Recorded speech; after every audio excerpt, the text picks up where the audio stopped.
Donc, bonjour Mehdi, merci d'avoir accepté notre invitation. On est ravis de t'avoir sur notre série de podcasts à Savian, organisée par la CII, l'Association des étudiants marocains de l'INSA.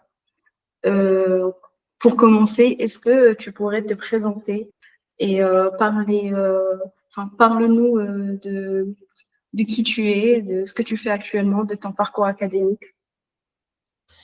Alors, Mehdi Zaidi, diplômé INSA Lyon génie industriel en 2015.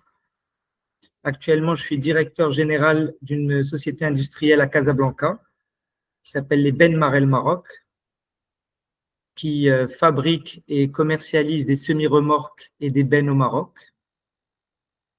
Je suis marié, j'ai 31 ans. Mon parcours académique, je vais commencer par l'INSA, c'est le plus simple. Donc, comme je le disais, j'ai fait le département génie industriel.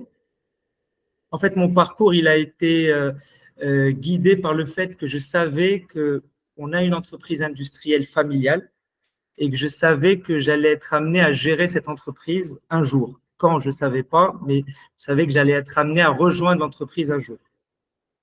Donc, qui dit entreprise industrielle, j'ai fait mon choix de département en accord avec l'entreprise, en fait, le domaine de l'entreprise. Et donc, c'est naturellement que je suis allé vers le génie industriel.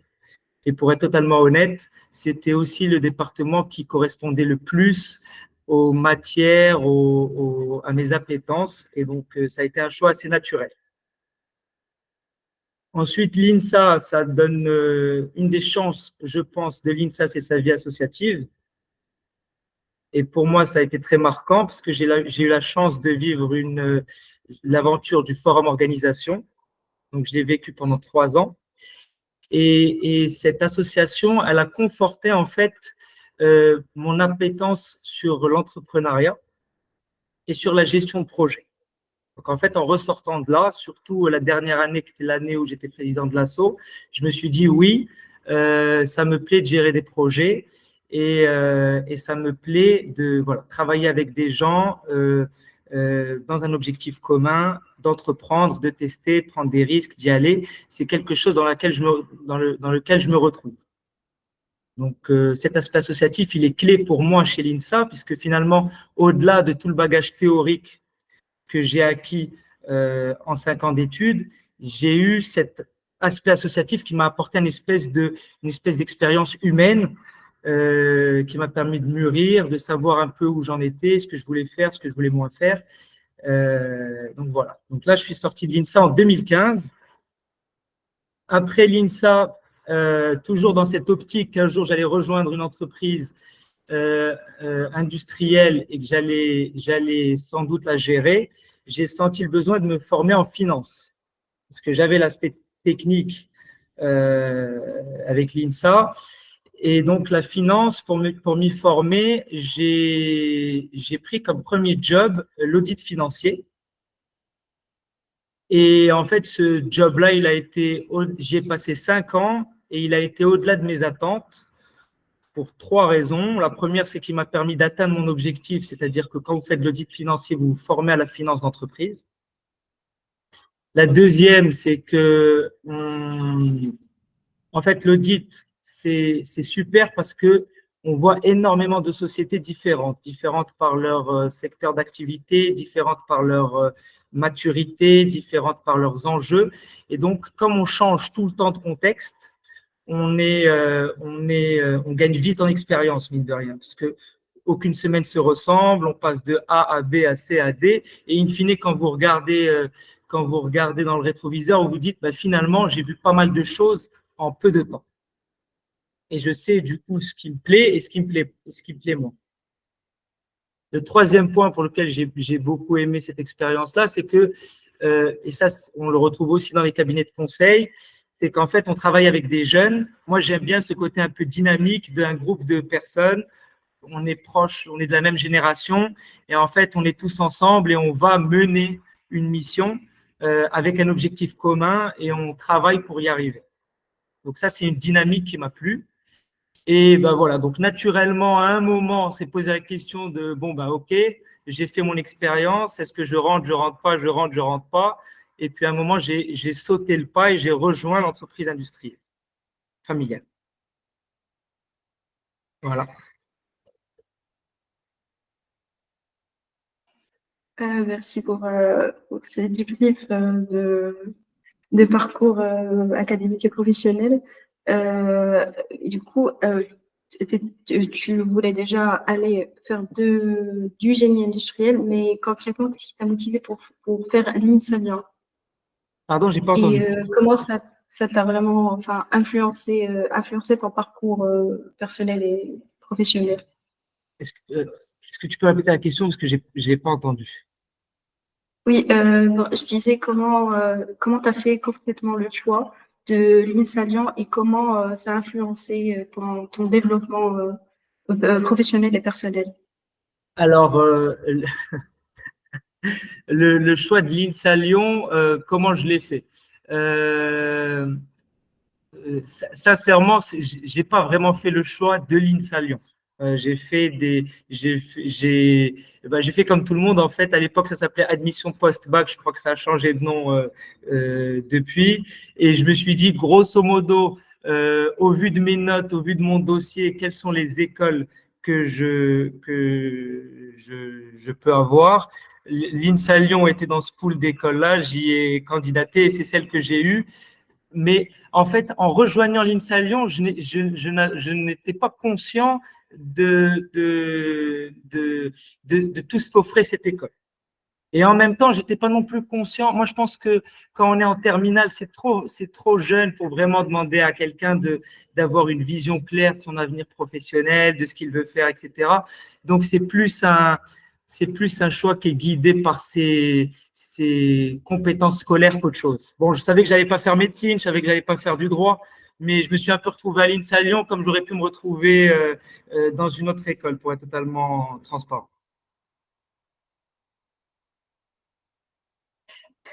Et du coup, en GI, vous faites deux stages, c'est en quatrième ou cinquième année, mais Exactement. tu avais fait avant un stage au Royaume-Uni. C'était comment? Est-ce que tu peux nous parler de ton expérience là-bas? Qu'est-ce que cette immersion dans un pays étranger autre que la France t'a apporté sur ton plan personnel et professionnel? Alors, moi, ce que ça m'a apporté, on va dire, en premier lieu, c'est que ça a mis à niveau mon anglais, parce que je n'avais pas un très, très bon niveau d'anglais durant mes 2 premières années à l'INSA. J'avais fait des stages linguistiques, mais des stages linguistiques en mode colonie de vacances, avec pas mal d'amis marocains qui voyagent en même temps que moi. Donc, en fait, on en profitait plus pour faire les 400 coups qu'apprendre l'anglais. Donc là, ça a été le. En fait, à l'époque, en GI, quand même, à la fin de la 3e année, c'était pas obligatoire, mais ils recommandaient fortement de faire une expérience de. Alors, je sais plus exactement le format, mais en gros, ils recommandaient de faire une expérience à l'étranger, etc. Moi, c'est dans ce cadre-là que j'ai cherché ce stage-là, et j'ai eu la chance de trouver donc un stage de 4 semaines à Bolton, c'est à côté de Manchester, au UK. Et donc voilà, la première des choses que ça m'a appris, c'est que forcément, en étant pendant un an en Angleterre, pendant un mois en Angleterre seul, qu'avec des Anglais, tu améliores ton anglais. Donc voilà. Après, un mois, c'est quand même court. Je dirais pas que sur tout ce qui est culture, etc., je dirais pas que ça m'a plus influencé que ça. C'est qu'un mois. Donc, ouais, le principal acquis du voyage, ça a été l'amélioration du niveau d'anglais. Par contre, le point positif, c'est que j'ai pu faire une espèce de, comme c'était une entreprise industrielle là aussi, j'ai eu des espèces de mini-missions. Et mine de rien, ça m'a servi en 4e année parce qu'en fait, quand tu cherches un premier stage, eh ben, moi, j'avais quelque chose pour nourrir un peu le CV. Le fait de dire j'ai déjà passé 4 semaines en entreprise industrielle, et ben mine de rien, ça donne un peu de matière quand tu es en entretien, donc tu trouves plus facile. Enfin, voilà, ça t'aide à te démarquer des autres, quoi.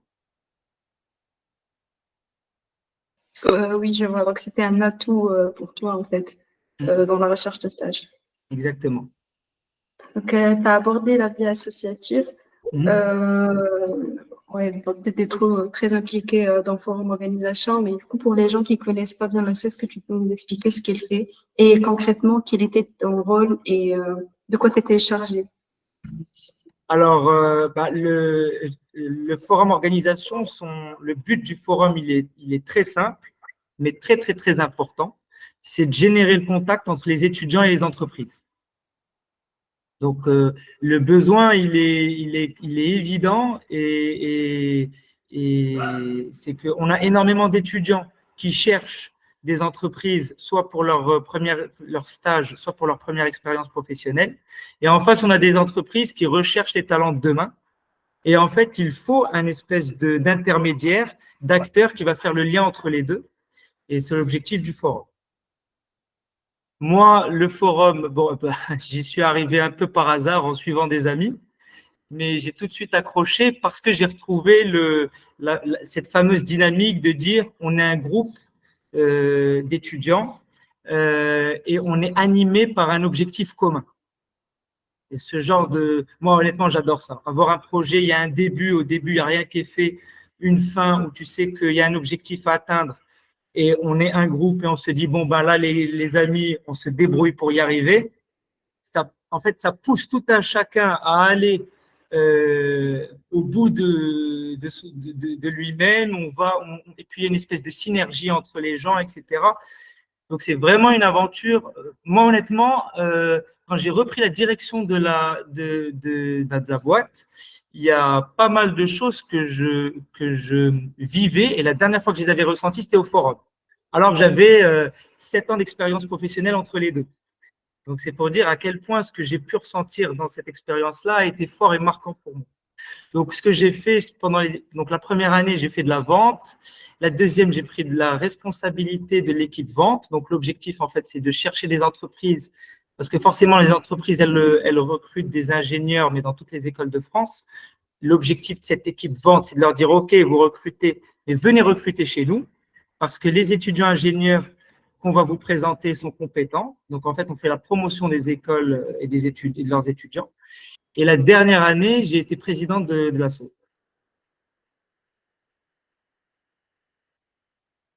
Ouais, je vois, donc, ça avait du sens pour toi et ça t'a motivé quand tu as pris cette responsabilité Exactement. de- Et pour te dire, j'avais le choix entre soit aller faire un échange à Buenos Aires pendant 6 mois et soit être président du forum.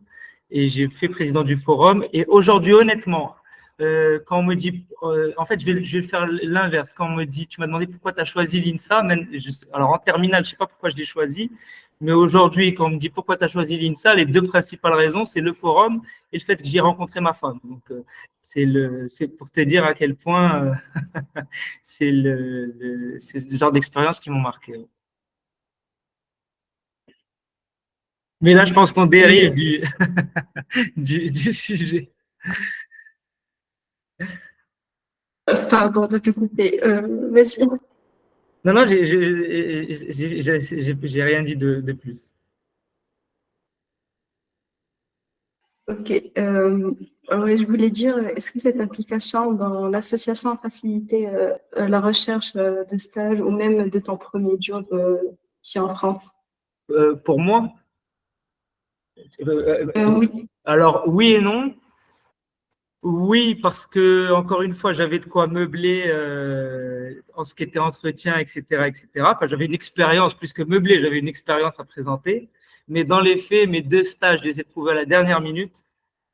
Et mon premier job, bon là, c'était un concours de circonstances qui était totalement indépendant de ma volonté. Mais mon premier job, j'ai trouvé 5 mois après la fin d'INSA. Donc, donc j'ai pas du tout été, je n'ai pas eu de trajectoire préférentielle de par mon poste au forum, non, pas du tout. Ok. Donc là, on arrive au premier poste. Comment c'était cette transition pour toi? On sait que la recherche, tu viens de le mentionner, du coup, tu as trouvé ton premier job 5 mois après. C'est vraiment un vrai défi de trouver son premier job. Toi, comment tu as abordé cette étape et comment ta formation à l'INSA t'a préparé au défi du monde professionnel? Euh, Alors, comment j'ai abordé cette étape? En fait, moi, c'était un peu compliqué parce que j'étais persuadé de faire mon premier job dans la boîte où j'avais fait mon projet de fin d'études. Et j'ai fait l'erreur de mettre tous mes œufs dans le même panier, c'est-à-dire que je n'ai pas cherché de plan B. Le poste qui m'a été présenté à la fin de mon projet de fin d'études ne me correspondait pas, notamment pour une histoire de géographie. Je n'étais pas prêt en fait à quitter Lyon à l'époque. Et donc, comment j'ai appréhendé la recherche du premier job? En fait, l'avantage de sortir de l'INSA, c'est que l'INSA, c'est une école qui a fait ses preuves vis-à-vis de beaucoup d'entreprises.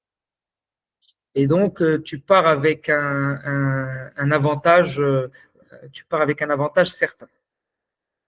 En même temps, moi, c'était un peu compliqué parce que, comme je t'expliquais, j'avais besoin, au-delà de ma formation d'ingénieur, dans l'optique de gérer une entreprise dans le futur, de compléter ma formation. Il y en a qui le font et je pense que c'est très, très bien. Ils le font par des masters spécialisés en école de commerce.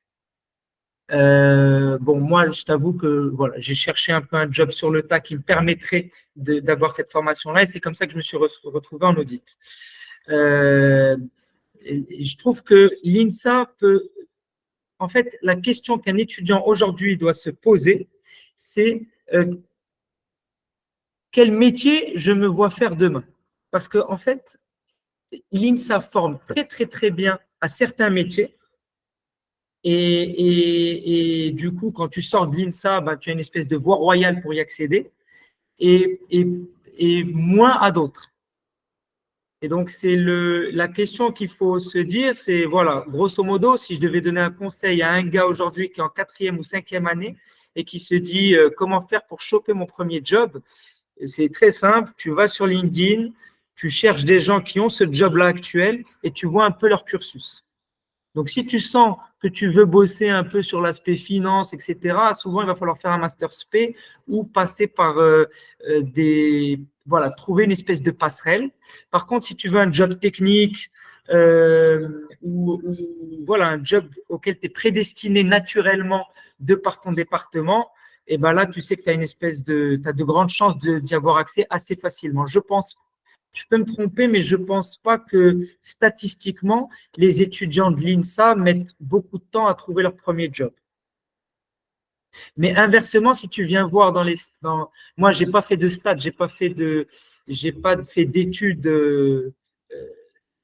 dessus, mais le ressenti que j'ai, c'est que mine de rien, il y en a énormément qui finissent voilà, dans les boîtes de conseil. Donc, en fait, voilà, c'est se dire, si toi, tu te vois demain être consultant, bah, tu sais qu'en étant consultant, après tu vas me dire le conseil c'est hyper varié. Donc, mais voilà, il faut se dire quel métier je vise et à partir de là, étudier un peu le parcours des gens qui occupent ce métier pour se dire est-ce que le fait de sortir de l'INSA, je vais y arriver plus ou moins facilement. Et en fonction de ça, tu ajustes. Pas si ma réponse est claire, mais. Oui, c'était bien clair. Euh, ouais, est-ce que tu as encore d'autres conseils que tu pourras donner aux étudiants qui s'apprêtent à rentrer sur le marché du travail? Enfin, des conseils pour réussir leur début de carrière, que ce soit en France ou ailleurs.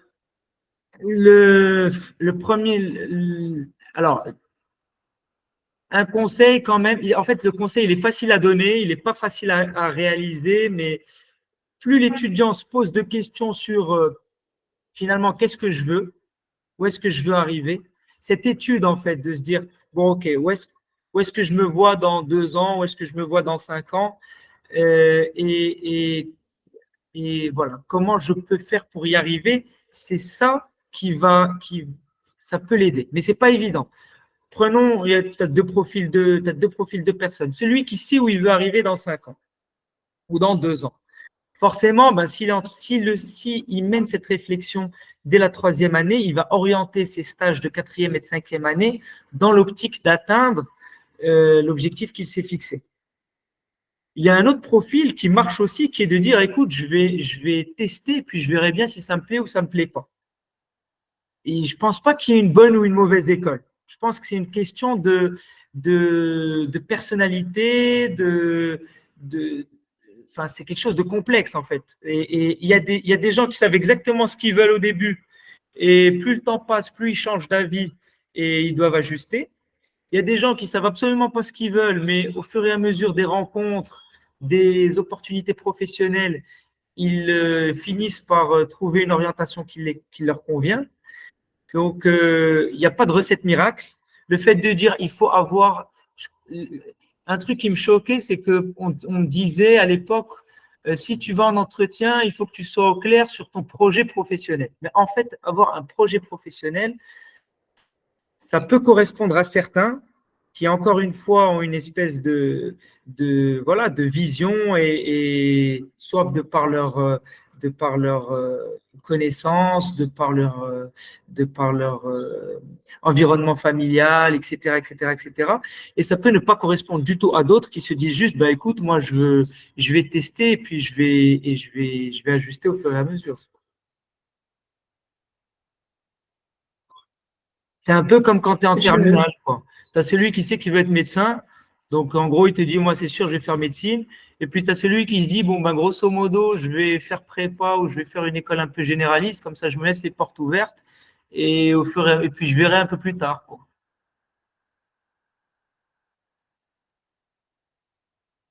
ouais, c'est vrai, c'est un bon exemple que tu viens de donner. Et, aussi, ça correspond bien bah, au profil des étudiants que je côtoie. Mm. Donc, il y a certains qui savent déjà où elles vont s'orienter.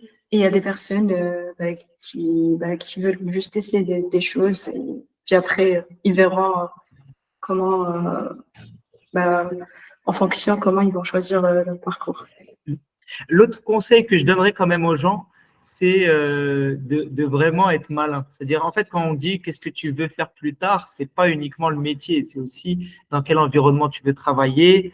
Euh, Ça peut être simple. Est-ce que tu t'imagines bosser dans une usine, oui ou non? Si tu t'imagines bosser dans une usine, bon, bah, voilà le type de choses auxquelles tu dois te préparer. Si tu, au contraire, tu dis, ah non, non, moi, l'usine, pas du tout, moi, je vais travailler dans un bureau en plein centre-ville, blabla. Bon, ben voilà l'autre type de choses auxquelles tu dois te préparer aussi. Et dans la vie, on n'est jamais sûr de rien. Tu peux tout faire pour travailler dans des bureaux, etc.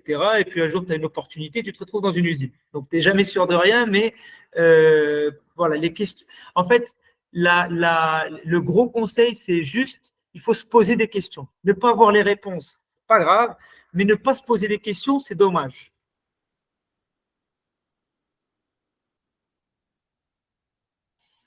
Oui, et du coup, en général, comment on est perçu au début de carrière et quel type de responsabilité, quel rôle on nous attribue?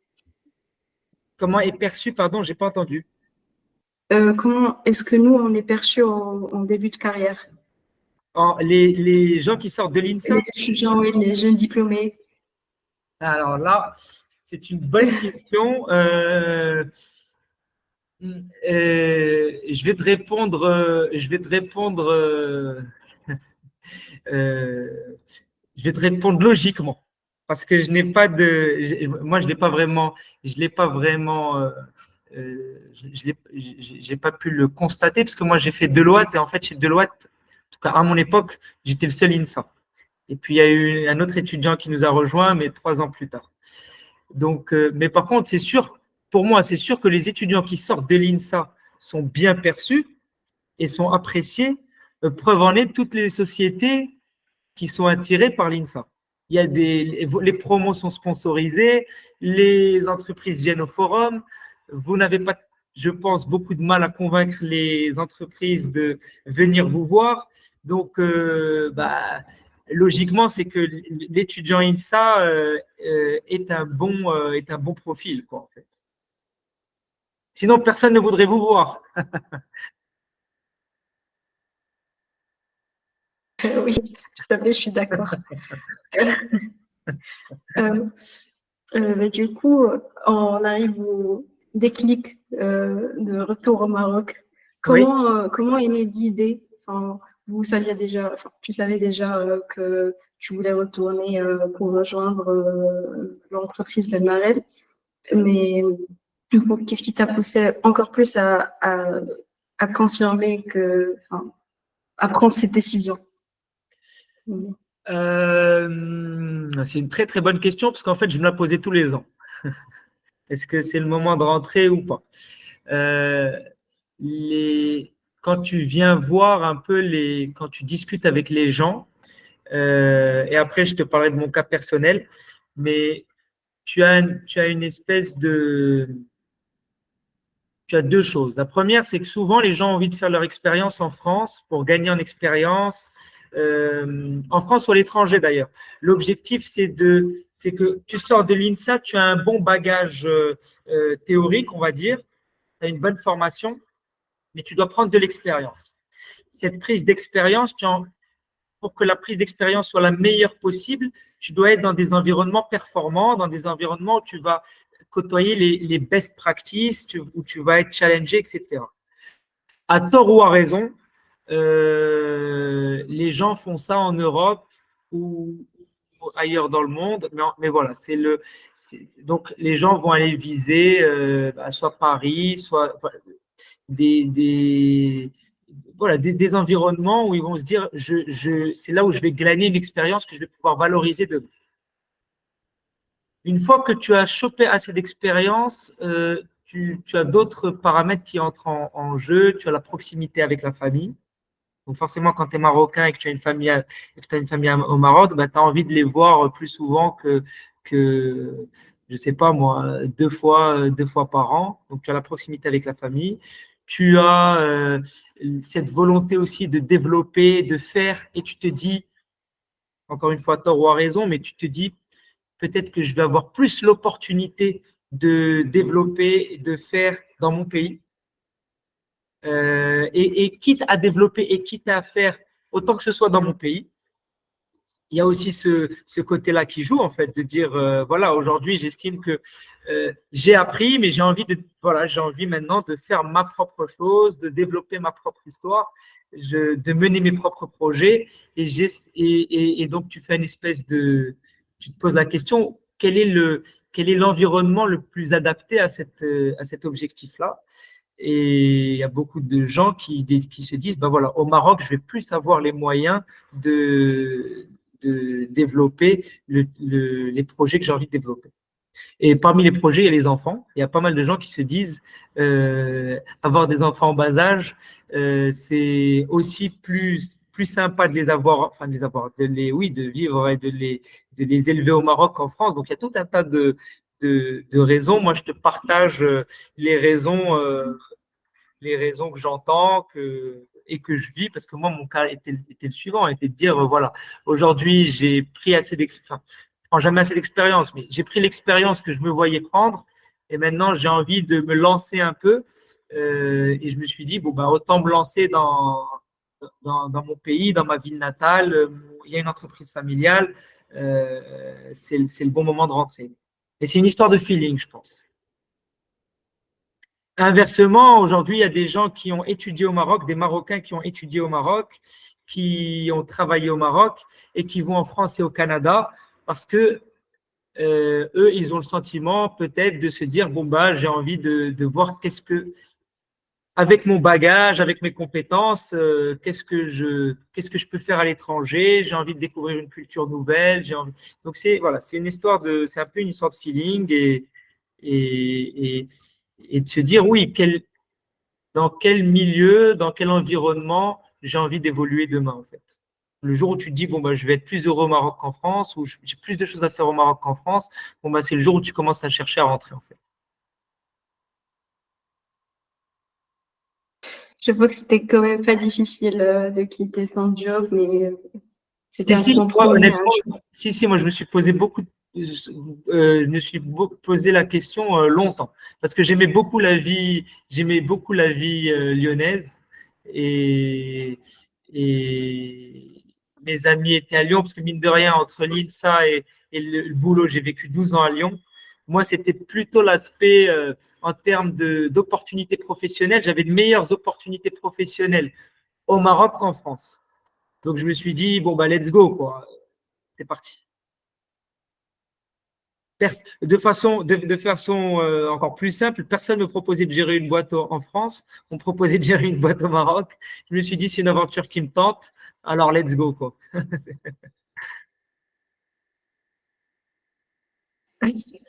Je vois.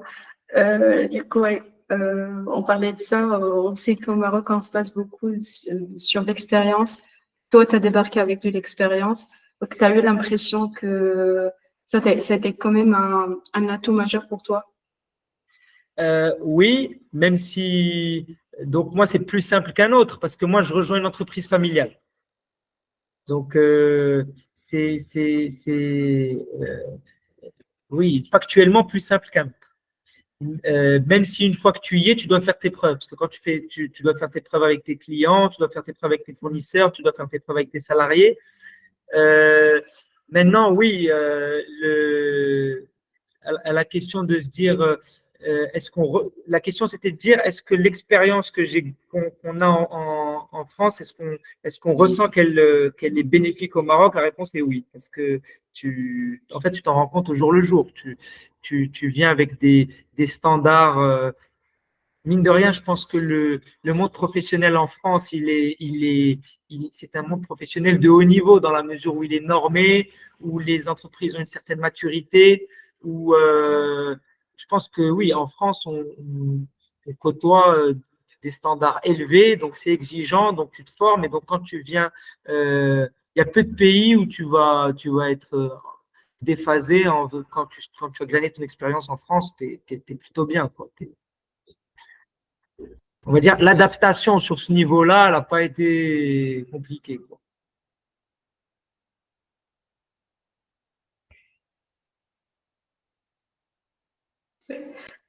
Écoute, tu es au Maroc depuis plus de 2 ans maintenant Mhm. et tu es rentré pour travailler en tant que directeur général chez Ben Marel. Est-ce que tu peux nous parler de l'entreprise et voilà et nous décrire ton rôle actuel?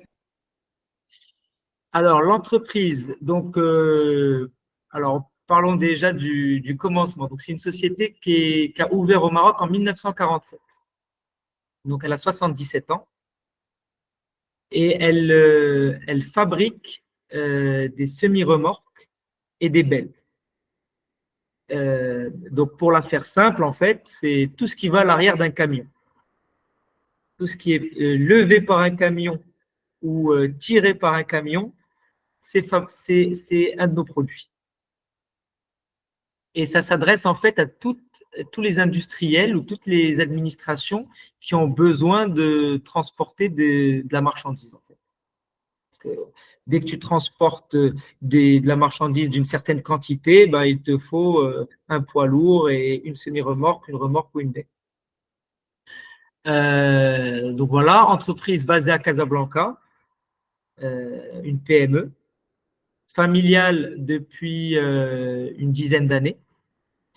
Euh, on est très fiers que ce soit industriel parce que mine de rien, euh, on est dans un monde où on parle de désindustrialisation et financer l'industrie, c'est pas simple. Et donc c'est un défi au jour le jour. Et nous, on se bat parce que c'est pas simple, mais on est très très content de le faire. En fait, on est content que les bennes et les semi-remorques marocaines soient fabriquées par des Marocains. Parce qu'il y a d'autres pays africains où tout est importé. Donc pour nous, ça, c'est une force.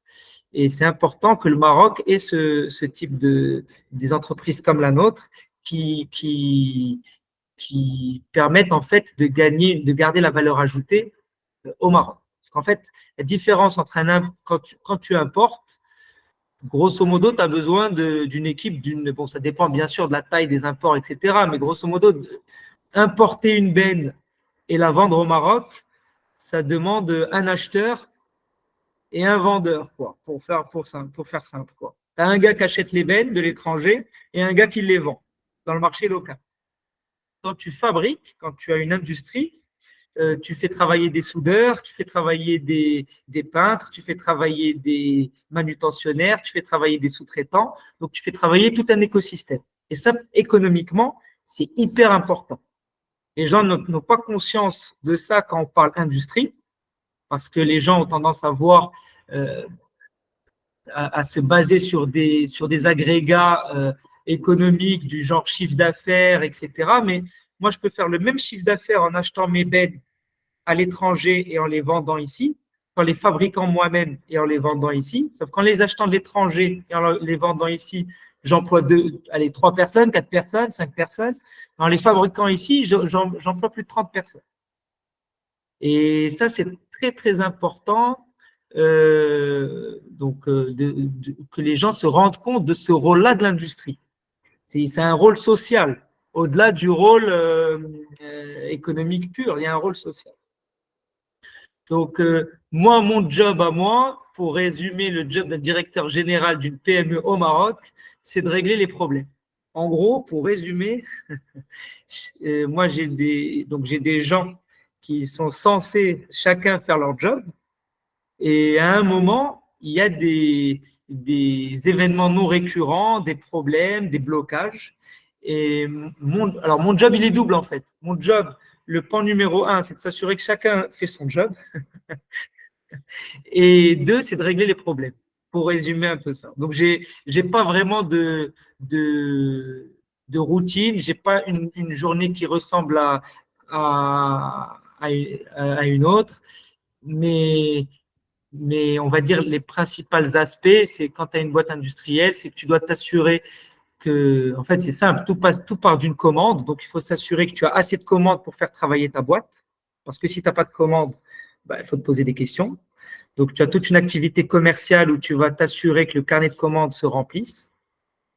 Ensuite, tu as un lien important avec les banques et les partenaires financiers, parce que tu dois t'assurer de pouvoir financer les commandes qui rentrent. Tu as la production, il faut qu'elle tourne. Donc, qui dit production dit achat, approvisionnement. Et après, tu as tout ce qui est fonction support ou qui s'assure que les rouages et le lien entre les services se fait convenablement. Donc moi, mon job, c'est de superviser un peu tout ce beau monde et d'intervenir quand il y a un blocage. Et c'est là où, en fait, quand tu es ingénieur, on t'apprend en fait au-delà des aspects techniques. En GI, ils avaient un truc, ils appelaient ça la méthodologie de résolution de problèmes.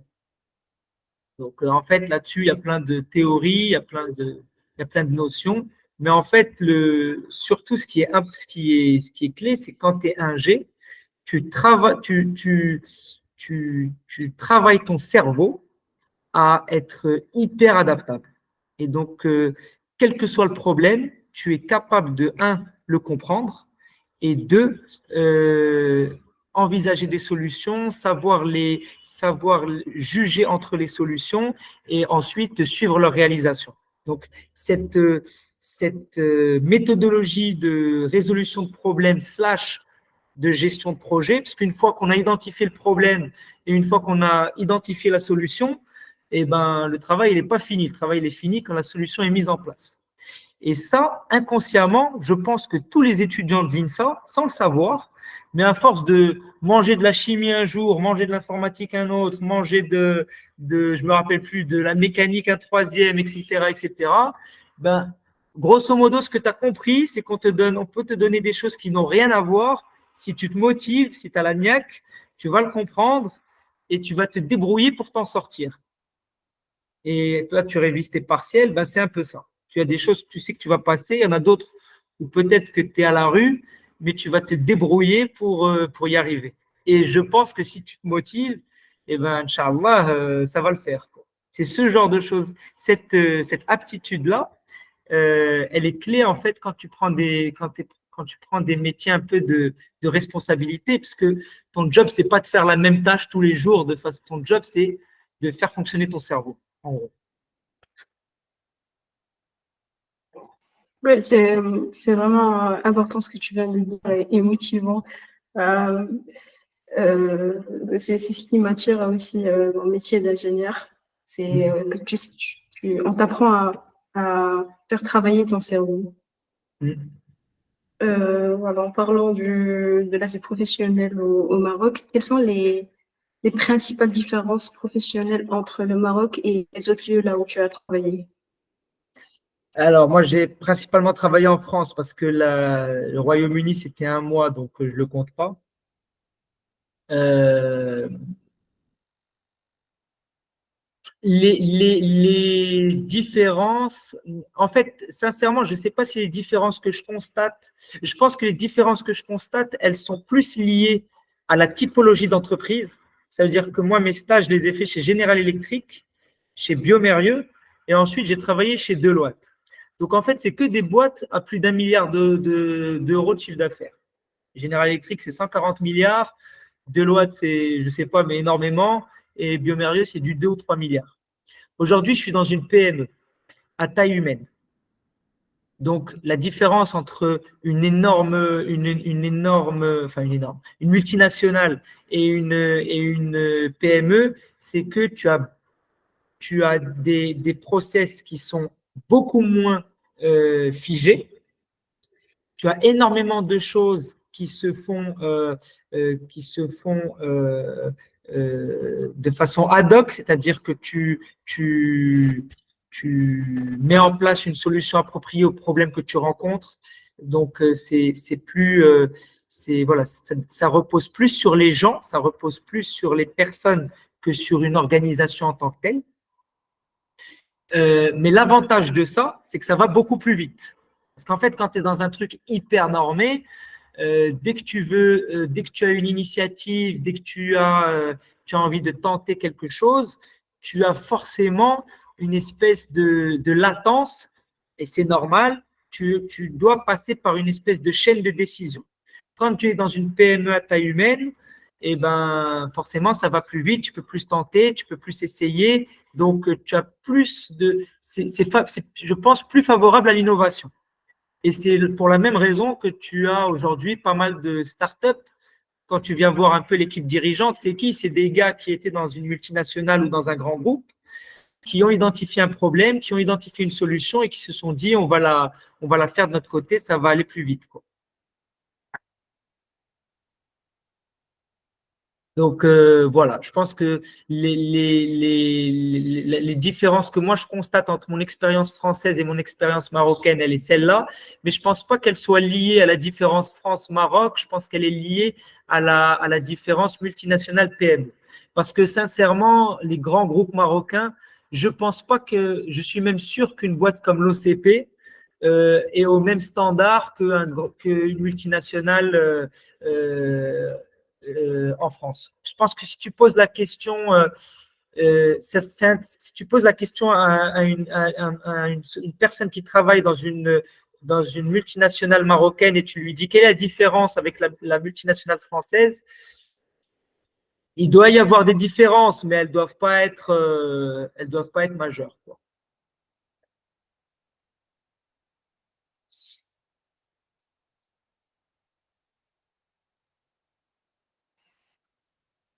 Je vois Ah, là, ça clairement capte plus. ce que tu veux dire. Du coup,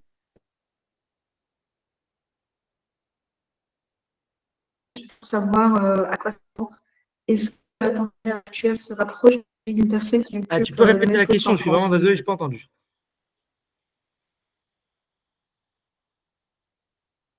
C'est indiscret, juste pour savoir à quoi s'attendre. Est-ce que Ouais. ton salaire actuel se rapproche de celui d'une personne qui occupe le même poste?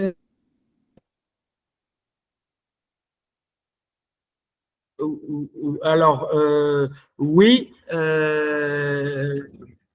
En fait, la chance qu'on a en fait, oui, mais de façon, c'est pas mon cas personnel, c'est souvent le cas.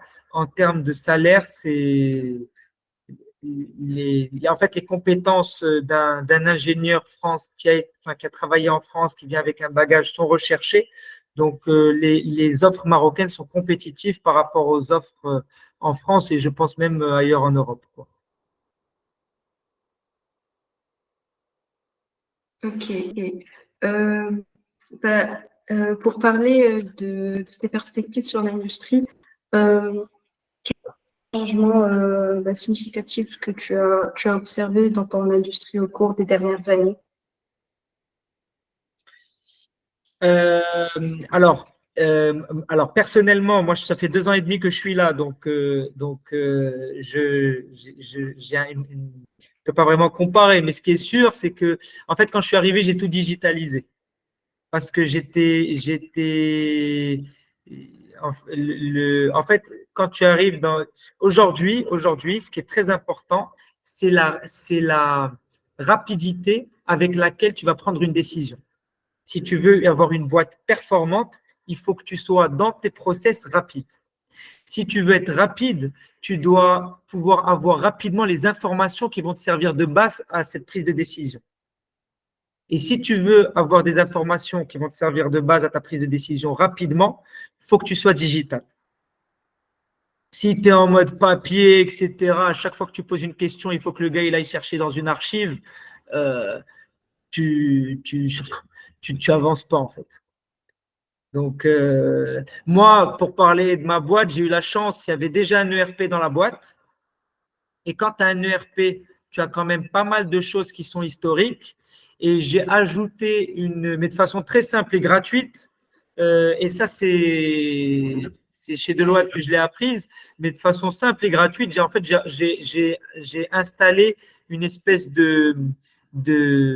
comment je pourrais appeler ça? Oui, de base de connaissances numériques ou d'organisation des données de la boîte.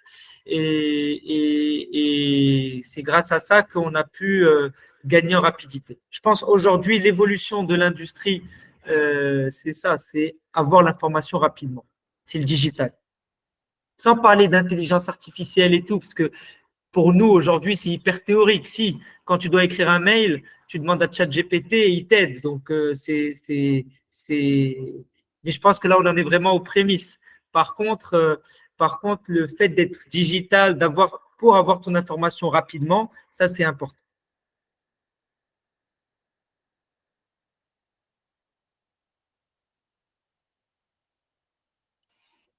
Et du coup, quel conseil tu donnerais aux étudiants et aux diplômés marocains qui veulent rentrer au Maroc? Mon conseil, euh, alors ça, c'est le conseil que j'ai à leur donner. Moi, je pense que c'est un conseil que je donnerais à toute personne avant qu'elle fasse un changement dans sa vie. C'est définis ce que tu attends du changement. Voilà, tu vas quitter ta vie en France pour aller au Maroc. C'est important de savoir ce que tu veux. C'est important de fixer tes objectifs. Comme ça, une fois que tu y es, ben, grosso modo, tu sais ce qu'il faut mettre en place pour y arriver. En gros, pour le dire différemment, c'est une décision qui doit être réfléchie. Ouais, c'est ça. Euh, une fois qu'on a dit ça, euh, le reste, c'est assez classique, quoi. Bien sûr, quand tu changes de job, il faut bien négocier ton salaire parce que il faut que tu te renseignes sur la boîte que tu vas. Oui, alors il y a des choses qui peuvent me sembler évidentes et qui peuvent ne pas sembler évidentes à tout le monde, donc je peux les dire. Il faut que tu te renseignes sur la boîte sur laquelle que tu vas intégrer, parce que donc essaye de choper des gens qui y travaillent, parle-leur, assure-toi que ça te correspond. Euh, Quand tu es marocain, tu as une chance de venir au Maroc de façon assez souvent, assez répétée. Donc, dis-toi, si demain je devrais vivre à Casa ou ailleurs, dans quel quartier je vivrais? Est-ce que je me vois vivre dans ce quartier? Est-ce que c'est une dynamique de vie qui semble me correspondre ou pas? Si on s'adresse aux Marocains, vivant en France et qui vont revenir au Maroc, ils ont quand même, oui, enfin, ils ont assez de knowledge, ils ont assez de connaissances pour prendre leur choix de leurs décisions de façon réfléchie.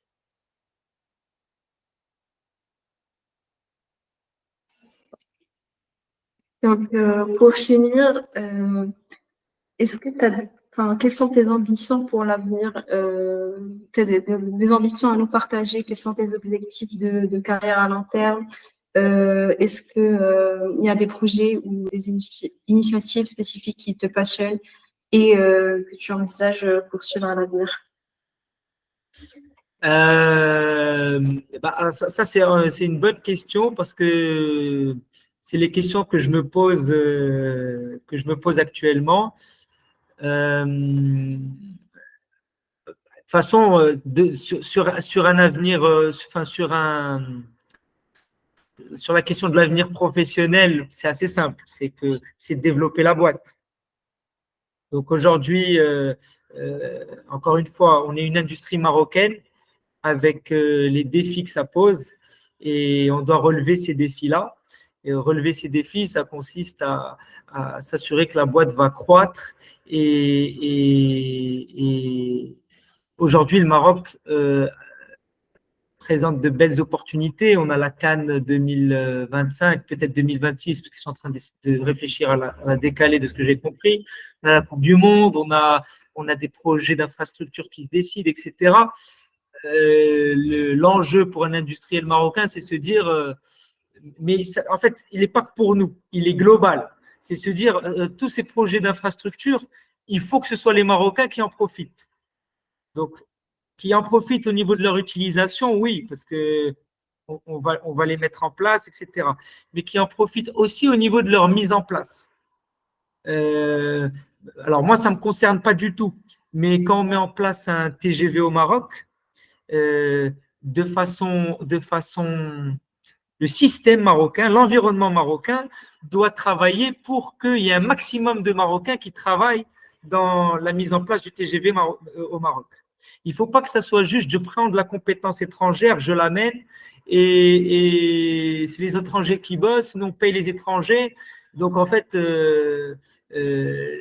c'est quand même de la valeur ajoutée qui est captée par, l'étranger qui pourrait potentiellement être en partie capté par le Maroc.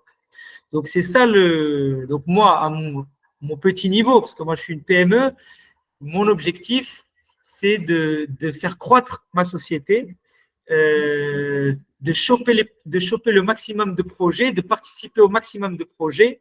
Et pour ça, il faut qu'il y ait un environnement autour qui favorise des acteurs comme nous, quoi. Ça, c'est le premier point. Après, sur un point de vue personnel, je pense que c'est toujours pareil. Tu essayes de progresser, d'apprendre, de gagner en expérience. Et puis voilà, c'est c'est un peu bateau ce que je dis, mais ça se résume à ça, quoi. Non, pas du tout. C'était bien clair en fait. Euh, du coup, est-ce que enfin, tu as des pensées ou des messages à partager avec les étudiants? Alors,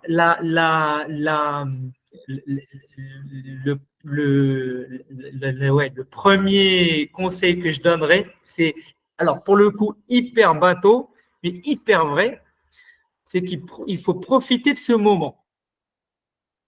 Parce qu'en fait, quand tu es à l'INSA, déjà, il y a une question que tu ne te poses pas, c'est tu ne te poses pas la question de qu'est-ce que je vais faire, qu'est-ce que je fais de ma vie.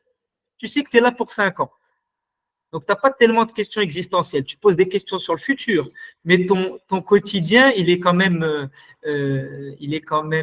voilà, meublé par le fait que tu es à l'INSA.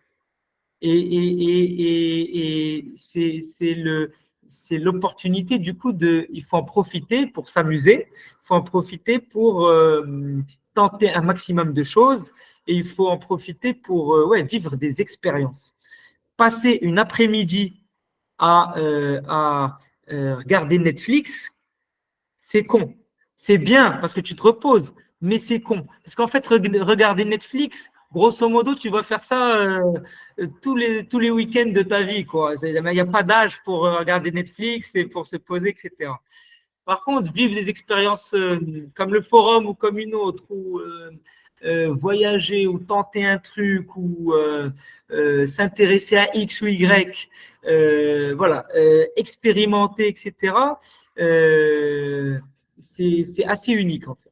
C'est unique d'être avec des gens. En plus, il y a une proximité géographique. Quand tu sors, tu peux trouver facilement 10, 15, 20 personnes avec qui tu vas mener une espèce de projet, avec qui tu vas tenter un truc, etc. C'est quand même un environnement propice à tenter des trucs. Profitez-en. Faites de l'associatif, voilà, tentez des trucs. Voyagez, faites des échanges, vous faites des stages un peu, faites n'importe quoi, mais tentez des trucs. Et je pense que c'est le principal conseil que je donnerais. Bien sûr, en révisant assez pour avoir le diplôme, parce que faut pas louper l'essentiel, quoi. Et bien sûr, merci pour ces messages et merci beaucoup d'avoir pris le temps de participer à notre podcast aujourd'hui. C'était Merci à un vrai vous. plaisir d'échanger. Merci à C'était vous un pour vrai plaisir. l'invitation. Plaisir partagé. C'est super. C'était un plaisir d'échanger voilà, avec toi davantage sur ton parcours et tes perspectives. Euh, En tout cas, moi, j'ai trop hâte de partager cet épisode avec nos auditeurs italiens. Merci encore pour l'invitation. C'est un plaisir de partager ouais, ce début d'expérience, quoi. Et même moi, en fait, ça m'a fait prendre un peu de recul, donc c'est très bien. Merci encore et à bientôt. À bientôt. Salut Aya.